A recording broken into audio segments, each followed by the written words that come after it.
Sanibona. Njani? Jabulu bakhona la.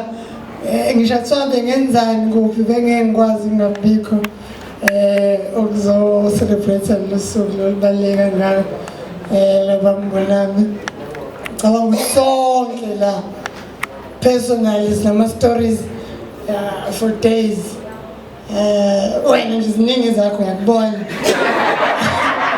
Bona ukuthi lo ziningi ezakhe khona nosabakwabonela la mina ngisho nama stories lawa nama stories lawa ngicabanga ukuthi ubambonambi uyayibheka kwi-speech somuntu of which is the best way of ukusebenza nabantu ukuyibheka kwi-thank you speech yalowo muntu usuke edinga usizo kuwena ukuthi ukhona yini 5 years later khona abantu aba-operator nje aba-invest kuma-speeches abantu abazokhuluma ngaye in future or ey'nganenza because I can tell you now 20 years or whatever years from now maqhamuke ingane kaMbonambi anyway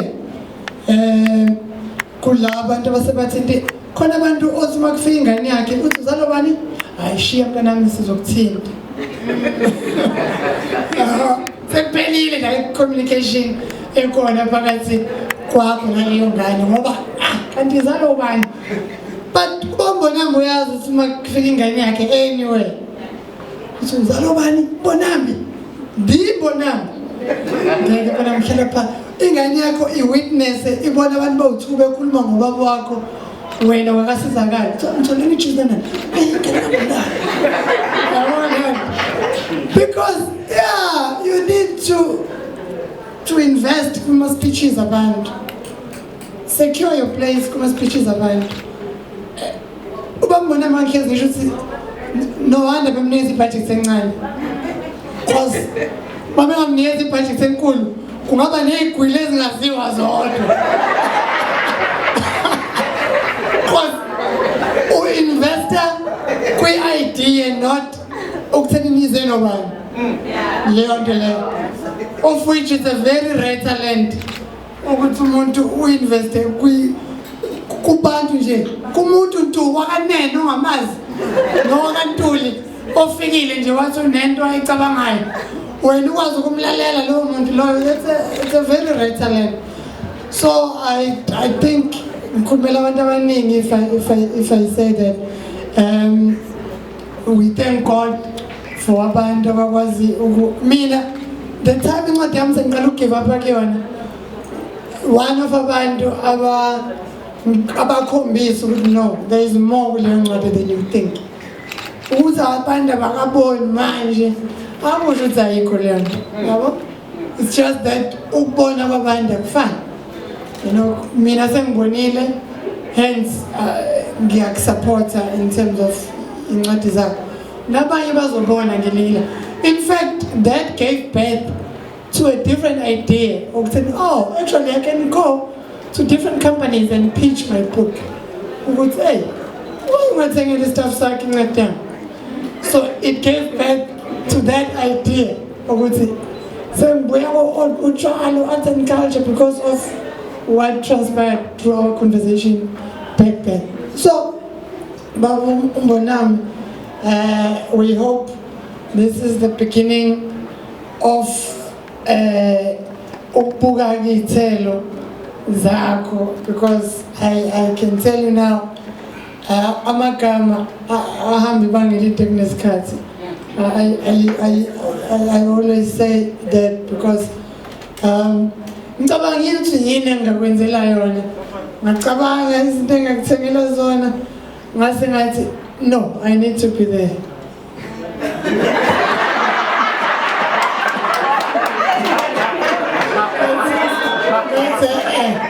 ayikho into engajabulisa Mbonambi ngaphandle ukuthi ngibe khona because Mbonambi shows up he shows up entweni engena structure entweni unclear mean, ubani in the right man's or Charles?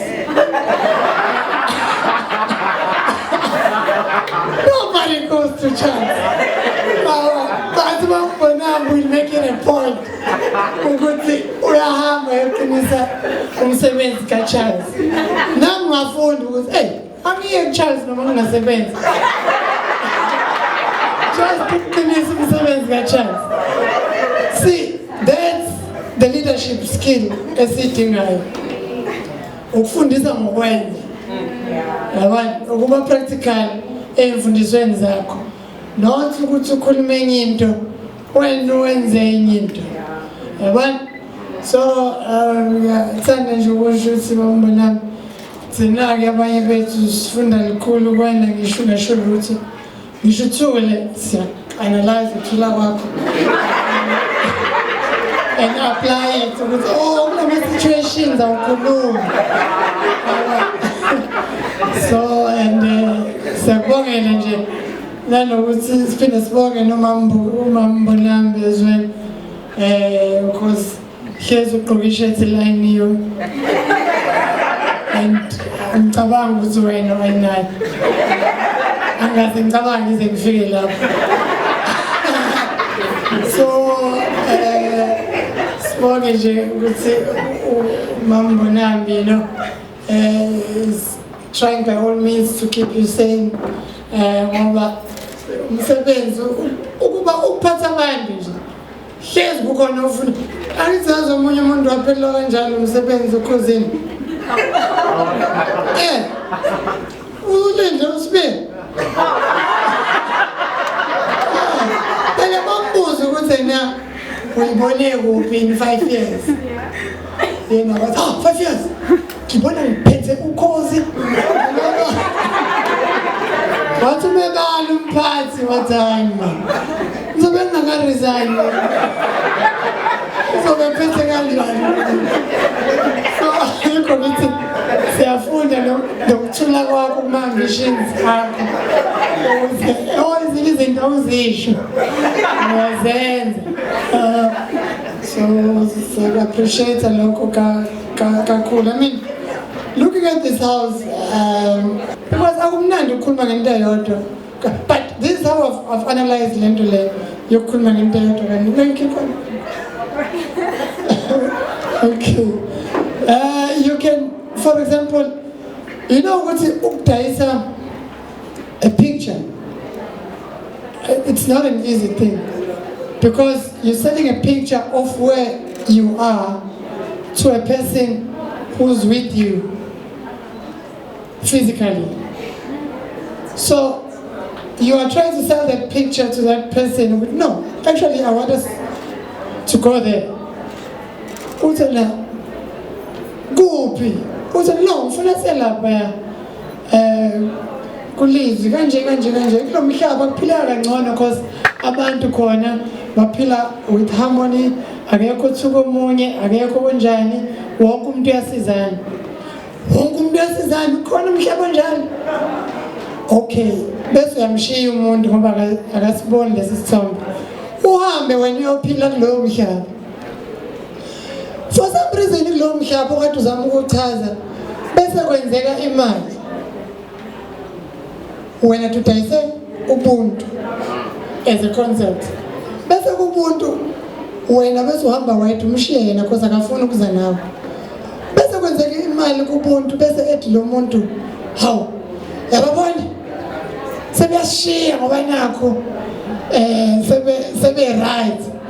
Hayi ngikuchazelile ngithi asiyeni la wena wathi ngihambe ngedwa manje usuthi ngikude kanjani kade ngikutshela sindawona. Anyway umphako loyo leyo nto leyo it's how ka-IBM, that's what I've realized ukuthi ufika ngendlela eyodwa ufika usuwazi omunye umuntu naye uyixakekele kodwa ngokuxaka kweni naye nigcina ninyuke ngoyedwa uxakeke kangconywana. But everyone is able to work with one another, of which it's what Ubambonambi has been preaching all along. but if you preach unity ngeke uyithole le fanele ube namanga mbijana yabona ade ngichaze enye into eJaredweni ukuthi abantu bonke abantu bayazenza especially abantu abenza izinto ezimbi bayazenzisisa abantu abathakathayo bayathakathisa bazisisa khona indlela khona izinto abangazenzi yabo bezokutshela ukuthi ungayi emanzini kodwa uNkulunkulu is everywhere futhi bese uyazibuza ukuthi everywhere kanjani ukuthi angayi emanzini so ngingayi emanzini ngiyothatha khona because uthe wena uNkulunkulu is everywhere. Point is le community le osikhandile ayincane babona abantu abakwazi ukushiya yonke. I once read a passage from a book called The Purpose Driven Life where this author was explaining what is love, and he says love is time, because you can make more money but you can't make more time. So when you are giving a person your time, it means you are taking a portion of your life. It's something that you can never buy, you can never get back, and you are choosing to spend that part of your life with that particular individual. So the fact that we all gathered here and we are able to live whatever that esingazenza to come and make sure what is la namhlanje, that's how valuable you are enhlizweni zethu. Singakwazi ukukhombisa lokho ngayo sonke isikhathi, whether sibonani noma siyabonana, but you mean a lot to everyone all amaphakathi. On that note,